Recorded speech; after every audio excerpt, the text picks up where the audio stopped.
Anderson. We've introduced him earlier, and we also introduced Professor Hezekiah Lewis and Dr. Nadav. We've introduced them before. We've given you read their bios when we started. So at this time, they have 1 hour program, and if they have leave time for questions, we will have 1 or 2 questions. It's nice being back in this space, and with the time given, I want to go over some concepts related that kind of tie in what our brother from Penn was just illuminating on prior to break.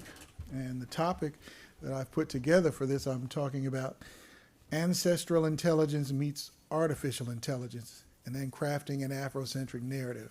In the previous talk, we talked about the power of narrative reality. And so I'm taking that one step reality. And so I'm taking that one step further. What does that look like with narrative reality and AI? What does that look like when narrative reality and AI intersect?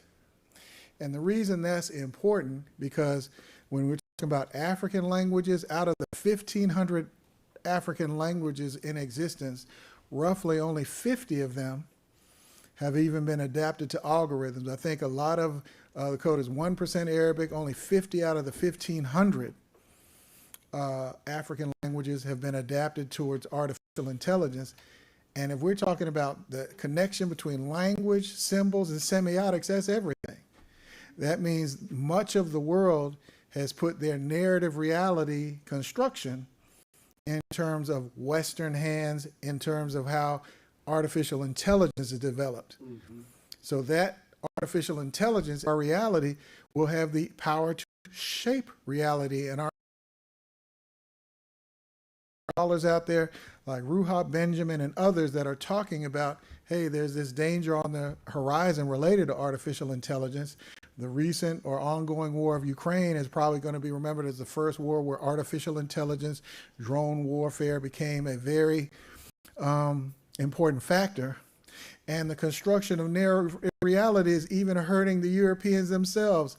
When J.D. Vance went to Munich and told the Europeans that they weren't doing stuff right, they finally admitted last week that their leadership is saying we've been under a delusional reality the last 80 years that the same because of NATO.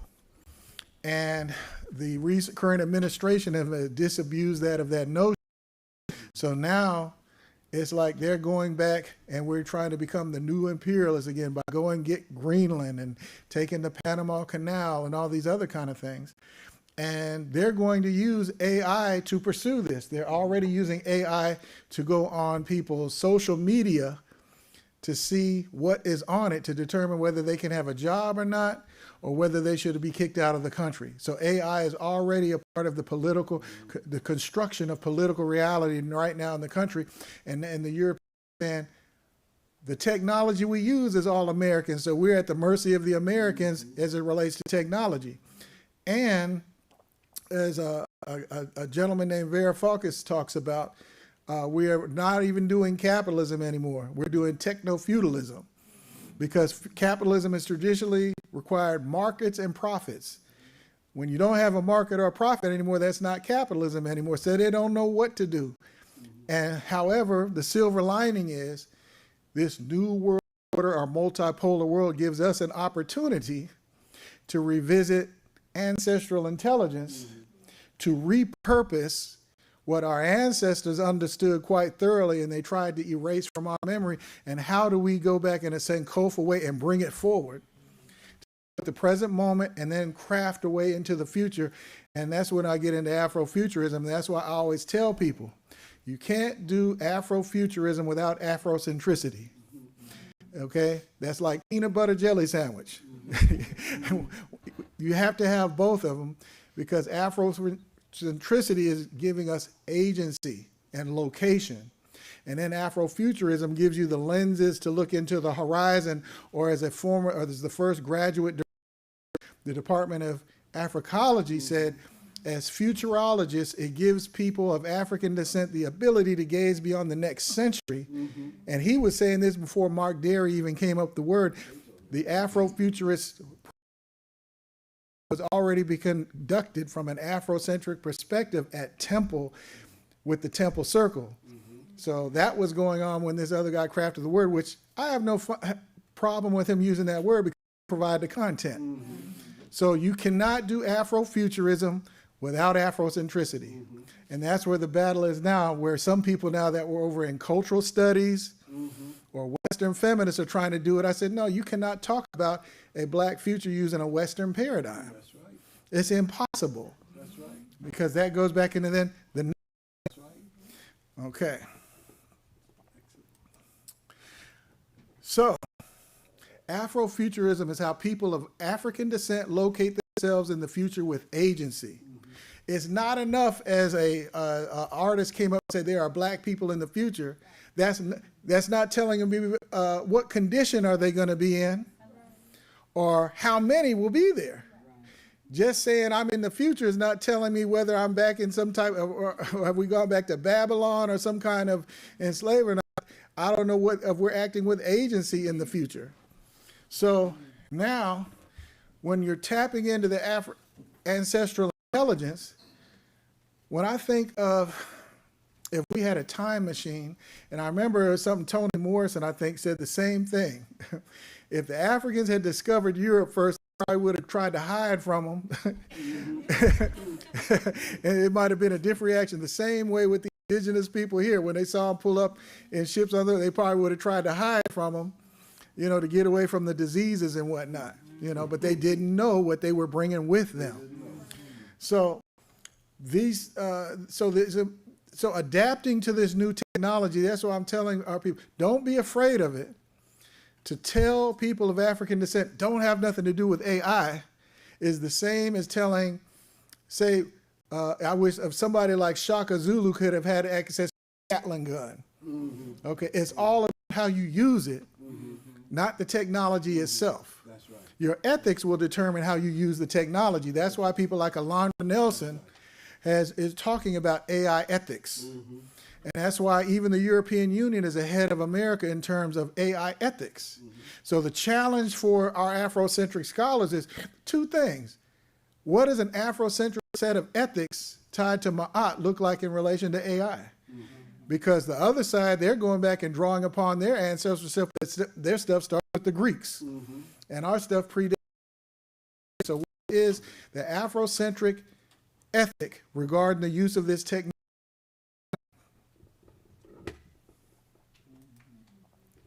So Afrofuturism is historical context. That's just a word for things we were doing all the time. For example, and I'll speak to African American context, you're talking about people like Benjamin Banneker, Prince Hall. If you're a Mason, there are a lot of symbols embedded in there that come from the 25th dynasty of Nile Valley civilization. It's already in there, even if a lot of the members don't understand it, because a lot of Nile Valley knowledge was distorted when it was taken into Europe or the Byzantium Empire, and it kind of changed over time. But when you go back and look at its source, that's right, you'll see it comes from Africa. And that's why they fight over Egyptology so much. In Silicon Valley right now, at the Rosicrucian Museum, they have Napoleon Bonaparte's Rosicrucian apron hanging up in there because Rosicrucianism is tied to Francis Bacon, who invents a concept called the New Atlantis. Hence you got the Atlantic Ocean, but the Greeks themselves say the concept of Atlantis came from the Egyptians. They knew of Atlantis prior to the Europeans. That's why their own philosophers say, oh yeah, these Egyptians told us about this civilization called Atlantis they used to deal with. So the Francis Bacon project becomes the new world, the new Atlantis. That's why you see so many concepts. The Europeans come to America and South America trying to recreate this new Atlantis utopian project because they're coming out of what they call themselves, the Dark Ages. Now, it wasn't Dark Ages for everybody else. It was their Dark Ages. And then they leave out, when they talk about the age of reason, they leave out Zara Yaqub, the Ethiopian scholar who predates Descartes, dealing with reason. So they're really even talking about Western European, kind of Scandinavian, because traditionally Southern Europe was not part of that discourse. It was basically France, England, Germany, Holland, or the Netherlands as they call it now, because they're fighting over goods, trade, services, and wealth. And so they had to come up with these ideas to figure out their future. Francis Bacon kind of leads the way. That's what they call the Royal British Society. All this goes back to Francis Bacon. So these themes that we're talking about with an Afrofuturist, Afrocentric perspective, we're drawing on West African knowledge, traditions that survived the Middle Passage, and it'll look like depending on where you are geographically. So the way they do Afrofuturism in Bahia, Salvador Bahia, is going to be directly tied into that Yoruba tradition and the Orishas in terms of how they deal with it. Here in North America, Benjamin Banneker is considered a person who contributes to what they call astrotheology, and that's why he could write that letter to Jefferson saying, trying to make him less as a human is not even alignment with the universe or laws of the universe, when he points out Jefferson's contradictions. So drawn upon this African folklore, our own folklore and mythos, this should be incorporated in with how we deal with this technology. Ancestral intelligence. How does our ancestral wisdom inform cultural practice? Role of oral tradition, genealogical heritage, preservation and innovation. What should we bring forward and what should we leave behind? But to do that, you have to have an ethics system of ethics to try to determine that. Right now, Hollywood is screaming the blues now because with artificial intelligence, you can reproduce stuff, and a whole bunch of them people are getting laid off. They don't know what's going to happen. They got all the technology now, where they told us in New York last year, to make a film as expansive as the movie Avatar, $5 million or less now with AI, where I think it costs $200 or $300 million to make it in the last generation. That's going to lay off. And I told the person, why should I care? You're not hiring my folks anyway. So why should I support Hollywood? That's been the author of our imagination or destruction. So we're interested in supporting Hollywood. How do these fuse together, these cultural symbols and AI, to create these narratives? Well, that means our Afrocentric scholars and griots are going to have to get together with the people who deal with the AI technology, artificial intelligence. And I know Dr. Asante is working with an organization called Latimer, I believe, where they're taking a lot of the information that the Afrocentric movement is producing, what they're trying to do with artificial intelligence. Practical implementation. Now, I'm ex-military, 3 generations military, so I'm always looking at, based upon our experience, my ancestral intelligence tells me our history in the West is us trying to be human beings, but them destroying something we create, we move and then got to create it again. Now, having been born with civil rights, accepted as I'm going to get, I don't even know how to act like an old Tom. I don't know how to scratch when I don't itch. I don't know how to buck dance or any of that stuff. So I'm not getting ready for what they're talking about. So I'm thinking of, as I said in Africa a couple years ago, you can use cheap drone technology and build 5,000 drones and attack an American warship that costs $100 and take it out. And that's why they don't know what to do, because technology is so accessible, people know how to defend themselves. Low tech versus high tech.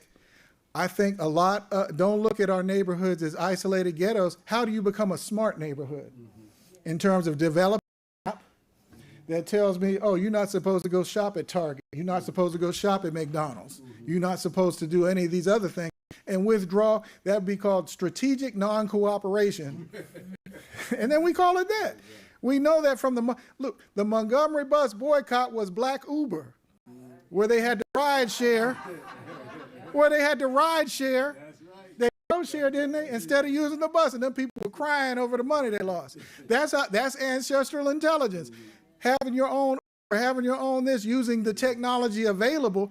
What if MLK and the Panthers and all that had AI and all that? They'd probably be joyously trying to do something with it. There are plenty of case studies out here that you can research on your own on this emerging thing and it's really at the surface. In this day and age, and this is something that I saw my good buddy here. We want access, but we still feel like we're the outsiders. We don't really have that opportunity to really tell these beautiful stories, right? I did a film years ago called Warrior Queen, and it was about an African queen who led an army of men into battle. True story, Nana Ya Santiwa. That film changed my world. Right, and for me, it was at a moment where I was at an event with with Maya Angelou, and she said somebody posed a question in the audience. Why aren't there stories? And what stories do you want to see coming from the Black community? And she said, I want to see more stories about our African kings and queens. And when I did my research, Googling and all this, crazy stuff, the only thing that came up was it wasn't a lot of stories out there. But I was looking at it from the perspective of, this kind of white, kind of Eurocentric mindset of how how they see us. So when you see films like Shaka Zulu and things, this is like a blob of Africans. They weren't really individuals, but then you had these white savior characters who were like, individuals. You knew their names. But I wanted to know who Nana Ya Santiwa was. I knew I was from Ghana, right? My name is Hezekiah Lewis. No, that's not my name. That her history has really been erased. So for that film, for me, was a pilgrimage for me to go back and really reach back. And we got into Sankofa, and I'm kind of fast forward to today, but it really gave me an opportunity to go back and really redefine who I am and figure out a way to tell that story, because I dedicated that film to my daughter and to my mother. Because I wanted my daughter to see how powerful of a queen she really is, and I wanted my mother to see how powerful of a woman she had, and the impact that she had. She was an impact on my life. And that theme of that film was about protecting your culture and your identity. And sometimes the nurture, meaning that woman has to be that protector. And my mom was that protector for me. So my mission in life was to really create and evoke positive social change, telling the story from our perspectives. And I didn't want people to define who I was. And I think that's the same type of stories I try to, get young filmmakers to do nowadays. But for me, it was really hard, because what happens is you have to really combat the visual confusion, because you see an image of who you are, right? I had a film in film school. It was a Black man. It was about a guy who had a conversation with his unborn child in the park, 7 years abortion. But it wasn't about being pro-life, pro-choice. It's about being pro-talk. But I had a Black man, 6'6", crying in that film, and people didn't believe it. And the argument wasn't about the abortion. It became about, was this a believable image of seeing a Black man cry? And that just blew me away, because now we have to really figure out, how can we really fight back against this imagery? And for me, it was like we have to tell these personal narratives. We have to kind of get more into the heart, because I think we see the numbers, but when you really make it more of a personal narrative, that's when things really start to change and people really start to care more. The emotional impact, the symbols, I have a lot of notes. Really got my brain going crazy right now when it came to like a lot of the information you were giving and talking. For me, it's about really deconstructing these myths of who we are, because I think growing up, I saw the Sambo, I saw the Zipcoon, I saw the Jezebel, I saw all these, these kind of, these are all justifications of slavery. Because a lot of times, when you learn film, it's like, oh, the father of filmmaking, oh, birth of a nation. Really? That's destruction of my culture to me. And it was like, I wanted to be that counter narrative to that. How can we now develop our stories and get together? And we'll come back around to that towards the end. But, there's a call to action, that really that emotional impact, empower. We want to really empower resilience, resistance to, so what is that call to action for us? We're talking about educating the youth, the educational impact, encouraging advocacy. And I use my weapon of choice to do these things is film. I'd use filmmaking as an opportunity to really destroy a lot of these negative stereotypes, destroy that kind of really sense of victimization. I'm tired of seeing slave movies. I'm tired of seeing films about poor people. Now, how can we really expand that narrative? AI gives us that opportunity. Afrofuturism, the sky's the limit. Yeah, because I love Wakanda in a way, but damn, can we do can I see Wakanda? Not just a hint of Wakanda, but I feel like, can we say it from our perspective? Not just getting a Black director, but we're talking about producers, writers, editors, cinematographers, the way that we see the world is different from others, right? So how can we really imagine that, what that truly feels like? So for me, I really talk about this idea of really that narrative control. Who is telling the story? Because when we tell our stories, we have so much more depth in those stories. When I went to, when I got out of film school, I kind of went on to made a lot of films. I think Warrior Queen, like I said, it really opened my heart and my soul. Now, I share this story because a lot of you guys have seen a film called The Woman King. That was a direct effect of my film, Warrior Queen. I want y'all to do your research on that film. I actually met a woman named Maria Bello, right? And when you look at the film, it says it was created by an Italian woman named Maria Bello. Maria Bello's a Villanova grad. I sat in Maria Bello's living room. She has my film. She looked at my film. We had a contract. They wanted to shoot the film in South Africa. I wanted to shoot it in Ghana. So we had conversations. It's not a coincidence. I sat across from Viola Davis's husband. He said, brother, this is your film. You're going to direct this film. This is another black brother. Blew me away. This crushed my soul to see this film come out because it's the same concept. It's a different country. So I'm gonna make my film Warrior Queen. I'm a fight hard for it because when it came to this process, it really, this is how cutthroat the business is. We talked about Hollywood, and you really struck a chord with me on that because Hollywood don't want to hear our stories. They don't. It's not protected. It doesn't make money in their minds. For me, it really showed me how careful you have to be when you trust people. You got to trust your family. And I saw Maria Bella. I feel like she saw me, she understood me, and she took my soul. She took my baby. And she made a film that I don't think they really understood what they were making. I don't think they actually did the research. I don't think they actually, because she wanted me to make a film called 300 that was for women. I'm like, that's not the film. That's not the story. I want to tell our story. Can you allow me to do that? I'm done asking them. We just got to make it work. We got to make it happen. We have to come together because I think the process and the foundation is there, but we have to understand the power that we have, not just in that process of filmmaking, but it's a business at the end of the day. How can we get the numbers and the money and the and the ability to really come together and collaborate together and stop? It's a world DE&I, right? Right, DEI and wokeness. That's just a new N word. Let's include ourselves. Let's not ask for permission to be included. Let's just include ourselves because we have the power to do that. And that's what I'm so motivated to do as a filmmaker, as a storyteller. And I take this to Villanova now. We travel the world. We go all over the world every year. I take about 18 to 20 students to a different country. We make a film. The very first country we went to was Ghana. And I went back to Ghana because I told you that really changed my soul. It really changed my perspective, and it made me find purpose in what I truly wanted to do. We made a film called Rise and Shine, and we paralleled a young man in Ghana with a young man right down the street in Strawberry Mansion, Philadelphia. And to see those parallels and the beauty of those parallels, and it was such a, and that film went on to become a finalist for the Student Academy Award. 5 years later, we go back, we made a film called Sankofa. And the first film was about the educational system, right? Post-traumatic slave syndrome and its effects on the educational system. The second film was about the loss of black male identity due to slavery and colonialism. Very poetic, beautiful film, Sankofa, going back to really understand, going back to your past to really understand how you want to move forward in the future. And that film won a Student Academy Award. So they won an Oscar.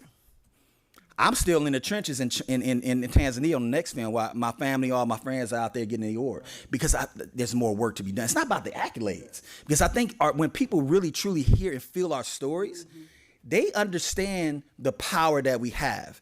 In the film Sankofa, and this goes back to that kind of idea of what symbols are, right? There's one of my colleagues from Nigeria, and one of the most powerful lines I ever heard, he said, back when he was young, he was learning about his ABCs and, A is for apple, B is for boy. But he said he never saw an apple in his life. But that's how he was taught. A is for apple. Where did that mindset come from? That's the Western mindset.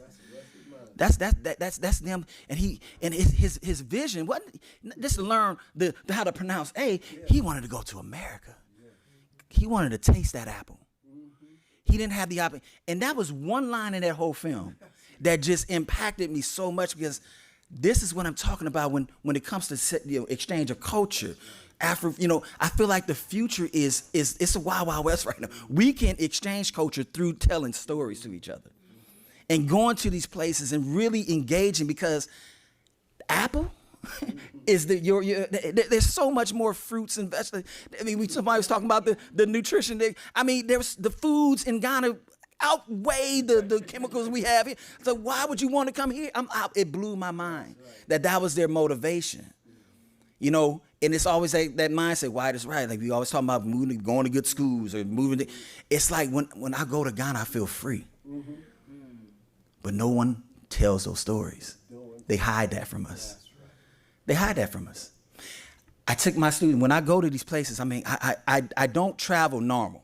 You know, I went to the Philippines. We actually doing a film currently in the Philippines, and we went to Boracay, one of the most beautiful places you ever see, 5-star hotels.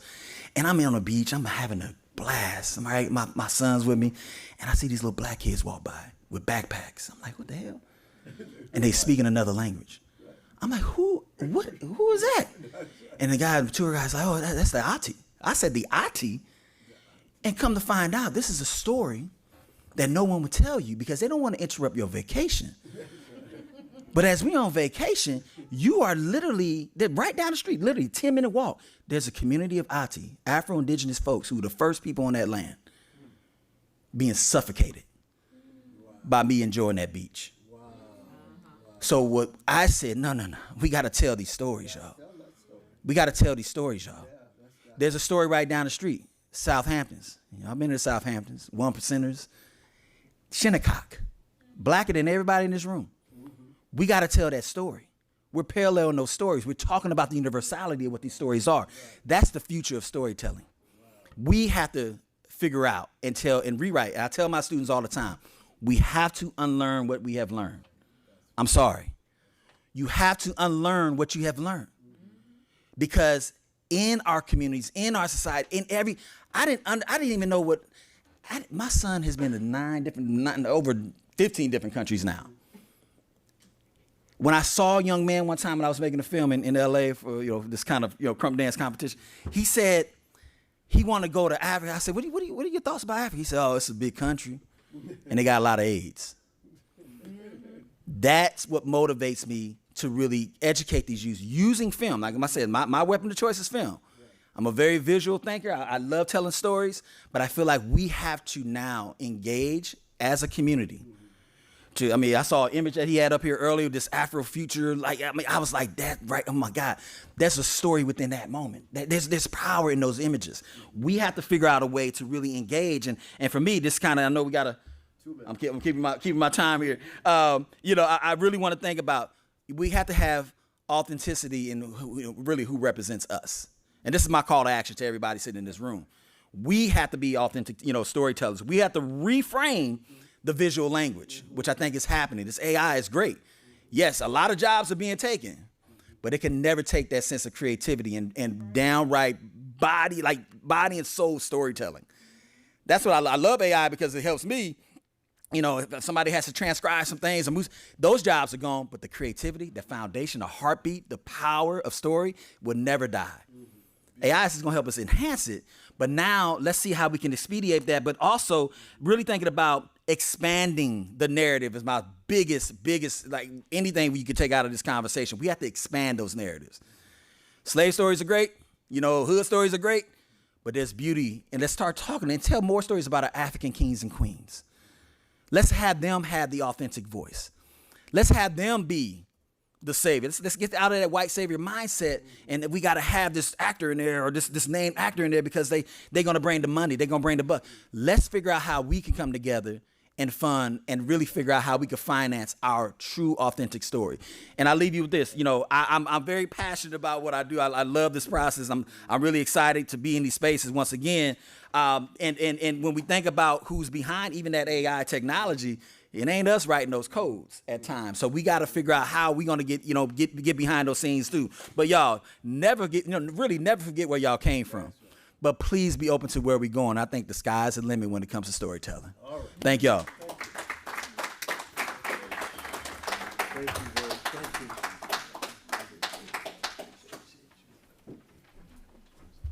Yeah, it's another wonderful, wonderful presentation by all these wonderful people. And at this time, Dr. Nadav, and Dr. Dove has also been introduced.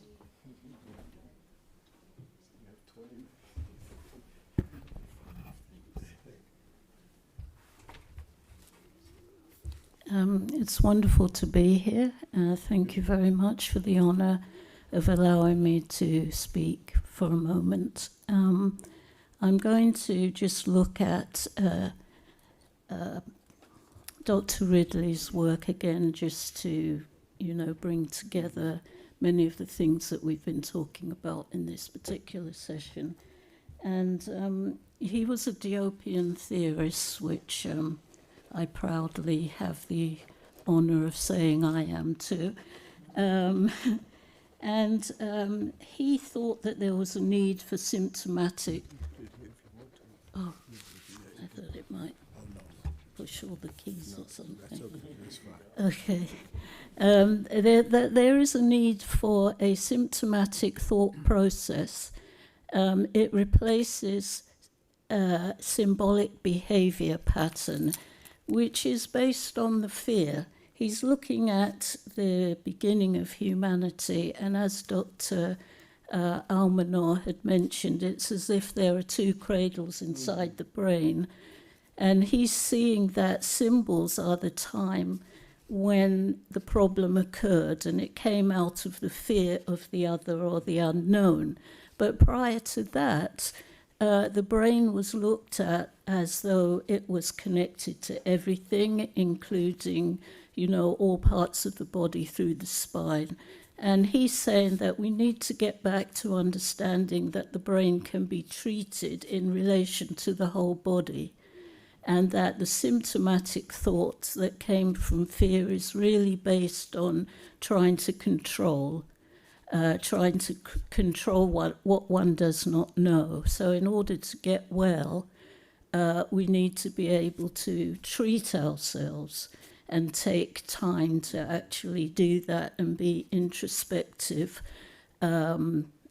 recognizing our relationship to everything. So in a sense, the two cradle theory that Job has taught us about is from Dr. Ridley's perspective in the mind, and certainly from the perspective of the two cultures, the northern cradle culture and the southern cradle culture.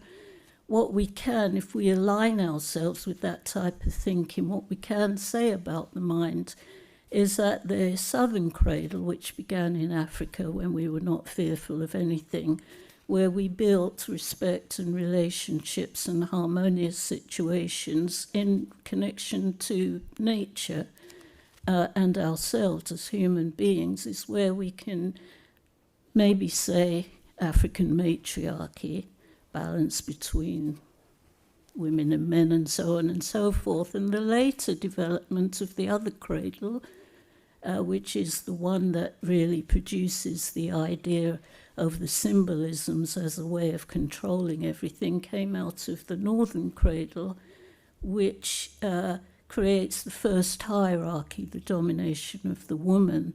And that becomes something that's considered actually to be just. So we, of course, understand that that is unjust, but as a result of this lie and construction that it is just to dominate and conquer people and kill them if they're not necessary and take their lands and commit genocide, which has happened in this country, in a place that we call the US, we can, in a sense, say that what came out of the minds, what comes out of all minds actually, is a manifestation of thoughts and ideas. And we probably can, based on Ridley's work and Job's work, say that there's a sick culture and there's a well culture. And so what we're looking at is the phenotypical representations of what those cultures mean. But if we go back to the origin of humanity, we find that our history, human history, is black and African, and that all people that migrated out of Africa were black and African, and they took with them the good mind. And over time, through fear of circumstances and so on and so forth, even fear of your partner who's helping you create the children of the future, this domination occurred in this ill mind. And from that moment onwards, everything was hierarchical And there was always an excuse for it being there as though it is just, when we actually know it's unjust. But over time, through the symbols that Dr.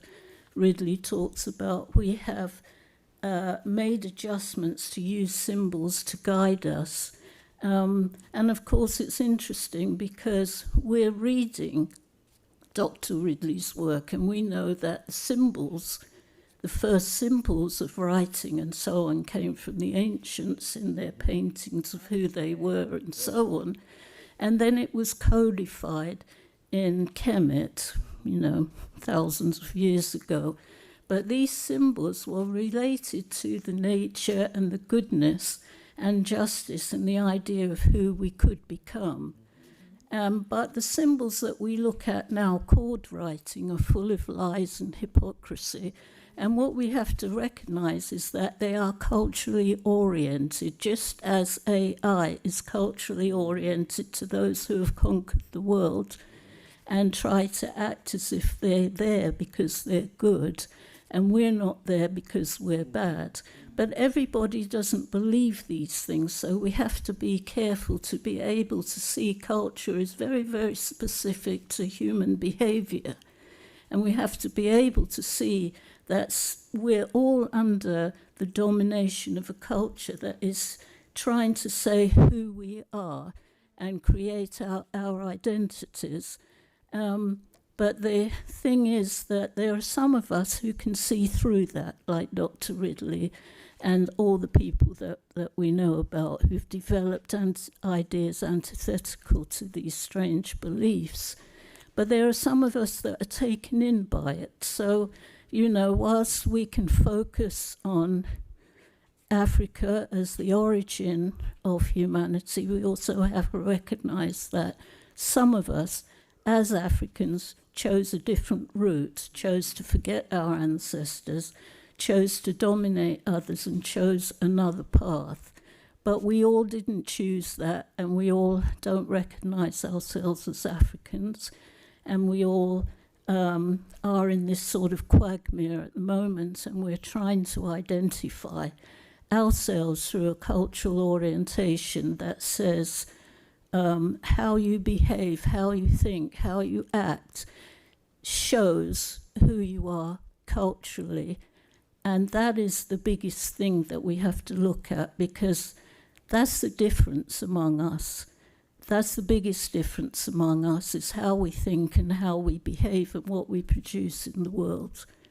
And, so AI, of course, is part of a cultural orientation that is placing itself as the center of our understanding of the world.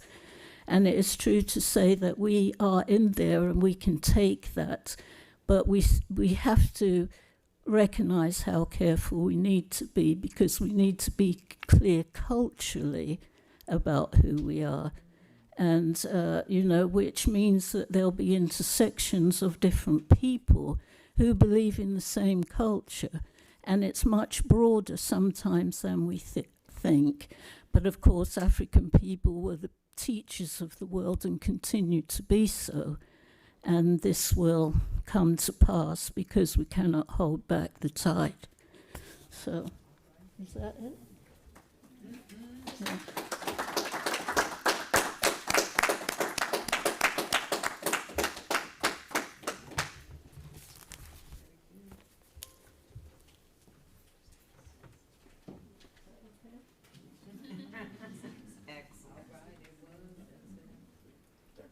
Do we want to take any questions at this time? Maybe since he's not here, does anybody want to ask a question? And just address who you would like the question to go to. I think that would be the proper way to get started. Where is Hezekiah? Is he still? Oh. Well, we can have a talk amongst ourselves. I was listening to what you were saying. Does he need the microphone? Be great if you Hezekiah could come up. That would be great. Oh, that's cool. People can hear us, or you want to operate the mics, brother? Because of the folks in Oh, the lounge. Yes. Okay. Hezekiah, when you were talking, you could see you were talking about my work. I'm one of the ones privately. I was very happy when I heard Hollywood was crashing and when they were on strike, because they're not employing us. So, I mean, when I heard some of our own people being all sad and stuff, I'm like, they're not putting money in our pocket.